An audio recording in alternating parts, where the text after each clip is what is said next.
जय झूलेलाल। अॼु मां तव्हांखे ॿुधाईंदसि कारकत महीने जी कथा जो अध्याय 35। हिन अध्याय खां पहले मां 34 अध्याय अपलोड करे चुकी आहियां। तव्हां हिन अध्याय जे ॿुधण खां पहले उहे 34 अध्याय बि ज़रूरु ॿुधजो। अचो त ॿुधूं अध्याय 35 पंच भीखम जी कथा। त सभई प्रेम सां चओ लक्ष्मी नारायण भगवान जी जय। श्री राधा दामोदर भगवान जी जय। श्री कृष्ण भगवान जी जय। भगवान कृष्ण चवण लॻो त हे भीखम, हुननि पंजनि ब्रह्मचार्य जे संग जे रंग करे मथुरा जीअ में जो मुंहिंजो विर्त कयो हो, तंहिं करे उहे पंजई ब्राह्मण अची पांडव थिया। मुंहिंजे सिमरन करण करे राज संपदा खे पाताऊं। तंहिं करे पंजई पांडव मूंखे ॾाढा प्यारा आहिनि। हुननि में मुंहिंजी तमामु घणी प्रीति आहे ऐं मां उन्हनि जे वस आहियां। कारकत जे महापवित्र महीने में हंस ब्राह्मण जो आवरे जे वण हेठां श्राद्ध कयो हो, तंहिं करे हूअ वञी युधिष्ठिर थियो।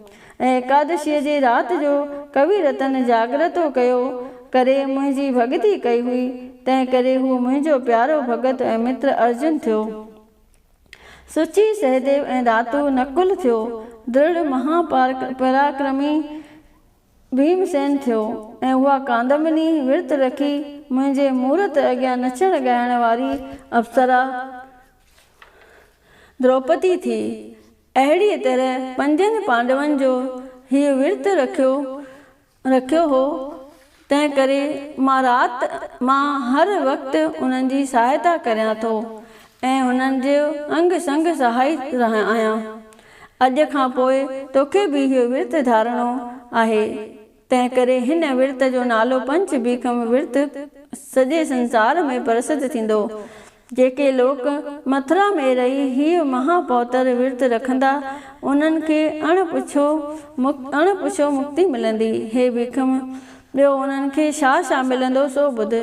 स्वर्ग लोक, विष्णु लोक, ब्रह्म लोक ऐं योग जूं सभई सिद्धियूं उन्हनि जे हथनि में रहंदियूं। मूंखे वस करण वारो जो भक्ति योग आहे, सो बि कारकत महीने में मथुरा जीअ में विर्त रखण करे हिकदमि प्राप्त थींदो। महर्षि नारद चवण लॻो त हे राजा पृथु, पंच भीखम विर्त जो अहिड़ो महात्म ॿुधी भीखम तमामु वॾे अचरज में पइजी वियो ऐं साल ब साल हीउ महाफलदायक विर्त रखण लॻो। जंहिं करे हीउ विर्त सॼे संसार में पंच भीखम जे नाले सां प्रसिद्ध थियो। हिन विर्त जे रखण करे महात्मा भीखम घणो ई वक़्तु बाणनि जे सेजा ते सुम्हियो पियो हो। जेसि ताईं हुनजे देह मां प्राण न निकिता, तेसि ताईं भॻवानु कृष्ण हुनजे अॻियां साक्षात चतुर्भुज रूप धारे बीठो ई रहियो। तंहिं करे जंहिं मनुष्य जी इहा इच्छा हुजे त मूंखे अमर पदवी प्राप्त थिए, वरी जनम मरण जे बंधन में न फासां, तंहिंखे घुर्जे त कारकत महीने में हीउ पंच भीखम विर्त ज़रूरु रखे। जेकॾहिं हीउ विर्त रखी न सघे त एकादशीअ या पूरनमासीअ ॾींहुं उपवास करे, ब्रह्मकुर्च विर्त रखे, 3 ॾींहं फल आहार करे, अखंड ॾीओ ॿारे, खूब दान पुण्य करे। जेकॾहिं हरि प्रबोधनी एकादशीअ जो विर्त रखी या पूर्णिमा ॾींहुं ब्रह्मकुर्च विर्त रखी 1 ॾींहुं ऐं राति सांधे उपवास करे, ॿिए ॾींहुं पंचगव्य पीए, उन्हीअ जो नालो ब्रह्मकुर्च विर्त आहे। जेको मनुष्य हीउ विर्त रखे थो सो पंच भीखम विर्त जे फल खे पाए थो। एकादशीअ ॾींहुं विर्त रखी जेको विष्णु भॻवान जी पूॼा करे थो ऐं राति जो जागरतो करे थो, तंहिंजूं सभई कामनाऊं पूरन थियनि थियूं। ब्रह्म हत्या ऐं गऊ हत्या जहिड़ो पाप बि नास थी वञे थो। एकादशीअ जी राति जो जागरतो कजे, हुन में विष्णु भॻवान जा स्तोत्र पढ़जनि, पाण में मिली कथा कीर्तन सत्संग कजे, खूब भॼन ॻाइजनि। मतिलबु त उन वक़्तु जेतिरी भॻवान जी भक्ति कजे सा फलदायक आहे। उन्हीअ पुण्य जो एतिरो त फल थो मिले जो ब्रह्मा खे बि कथन करण जी ताक़त न आहे।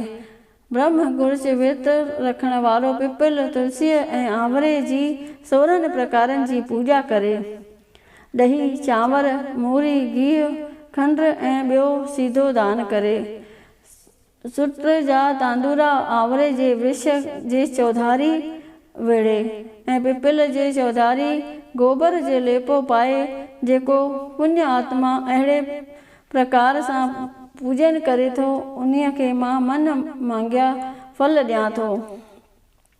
तंहिंखां सवाइ पूरनमासीअ ॾींहुं श्राद्ध करणु घुरिजे।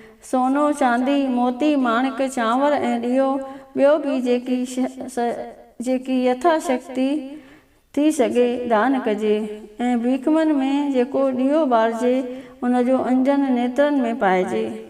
कविता।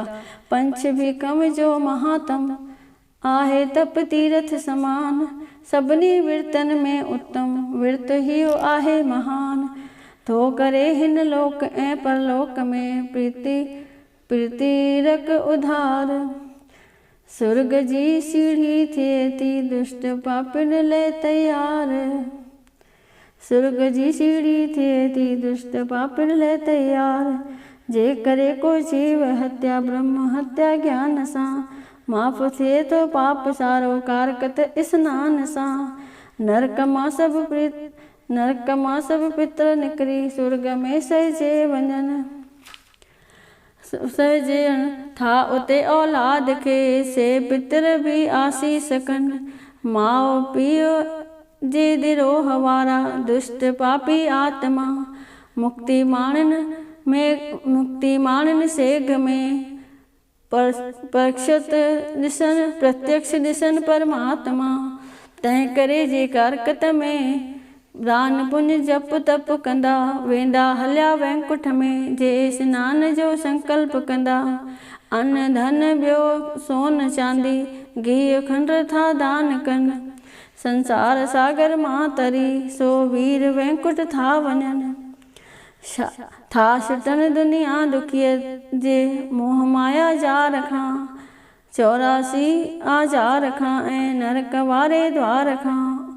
उद्दम सां हिन कतीअ में स्नान आला थो बणे। कमी नसीबनि जो भी बेशक दखत वाला थो बणे। भक्त भाला थो बणे। संतन संधि सेवा करे आजाद थिए थो आदमी। नीच जे संग साण बेबुनियाद थिए थो आदमी। छो त संतन जो सदाई ईश्वर वटि मान आ। भगत ख़ुदि भगवान जो परमात्मा जो प्राण आ। साध संतन जा सुखाला पेर ताते था पवनि। थल थांव से घर गांव से पल में पवतर था थियनि। झंग झर ओझड़ उहे था रूप तीर्थ जो बणनि। कारकत महीने जा प्रेमी था जिते पेरा खणनि। लठ खट लोटा ऐं फोटा ॿियूं खड़ाऊ पूजजनि। पंच भीखम जो मनोहर विर्त जेके था रखनि। तंजे पेरनि जी पिणी बि लाइजे मस्तक मथां। पीजे अमृत जल महीने हती वारनि जे हथां। हेमा संतन जी तूं सुबत ॼाण पक पारिस समान। लोभी लगन जे लेह जहिड़ा से थियनि सो नास जान। सभई प्रेम सां चओ लक्ष्मी नारायण भगवान जी जय। श्री राधा दामोदर भगवान जी जय। श्री कृष्ण भगवान जी जय। जय झूलेलाल। मां तव्हां सां हिकु रिक्वेस्ट थी करणु चाहियां कि अगरि तव्हांखे मुंहिंजो वीडियो पसंदि अचे त हिकु लाइक ज़रूरु कंदा ऐं अगरि तव्हां सिंधी आहियो त जय झूलेलाल ज़रूरु लिखंदा। ऐं तव्हांखे कहिड़ियूं कहिड़ियूं कथाऊं ॿुधण जी इच्छा आहे मूंखे कमेंट बॉक्स में लिखी ॿुधाईंदा त मां तव्हांजे लाइ उहे कथाऊं अपलोड करण जी पूरी कोशिशि कंदसि। जय झूलेलाल।